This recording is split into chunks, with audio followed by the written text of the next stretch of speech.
If your nursing exam asks you to differentiate early from late signs of hypoxia, or pick the exact oxygen flow rate to keep the reservoir bag inflated, you need to lock onto your respiratory fundamentals. But guys, if you find value in this content, make sure you hit the like button right now, okay? Let's master oxygenation using my 6-step framework. But before we break it down, do me a favor. Share this with your clinical friends and follow. Let's get these fundamentals down together. Drop a in the comments if you're ready to pass your next exam. So step 1 is the pathology breakdown, okay? Oxygenation is how oxygen is delivered to the body tissues through 3 main steps: ventilation, gas exchange, and transport. Ventilation is breathing air into the alveoli. Gas exchange is oxygen diffusing from alveoli into pulmonary capillaries to bind to hemoglobin. All right. Transport is the heart's pumping that oxygenated blood to the body. All right.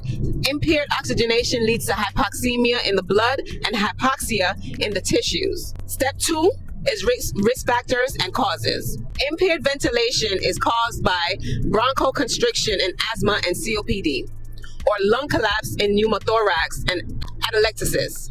Impaired gas exchange occurs when fluid or damage reduces alveolar surface area, like in pneumonia, pulmonary edema, or ARDS. Step 3, clinical manifestations. So this is how it manifests in the body, like signs and symptoms, all right?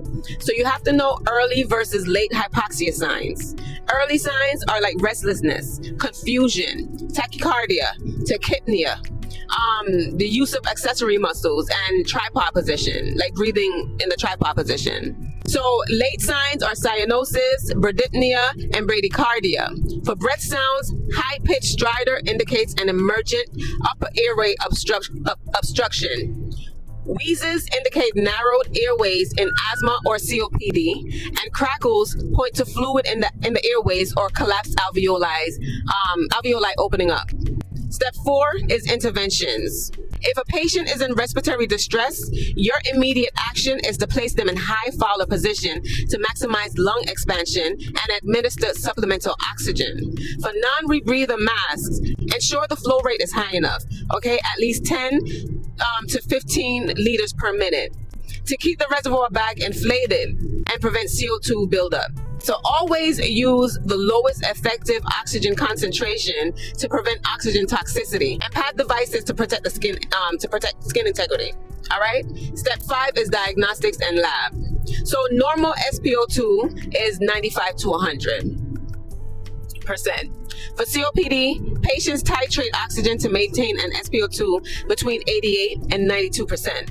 When collecting a sputum specimen, obtain it in the morning after the client rinses their mouth in Fowler position, and always before starting antibiotics. For bronchoscopy, keep the client NPO until their gag reflex returns. Step 6 is education and evaluation. So you want to teach patients using home oxygen that smoking or flammable items near oxygen are strictly prohibited due to fire risk.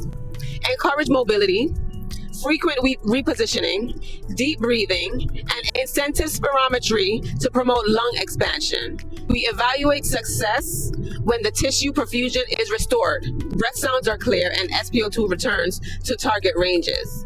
So that's it for this video, guys. This is oxygenation and fundamentals wrapped up in 6 easy steps. You're gonna crush your next exam. Let me know in the comments what topic you want me to do next. Remember, I'm gonna always leave you with this: never dim your light for anyone. Stay lit.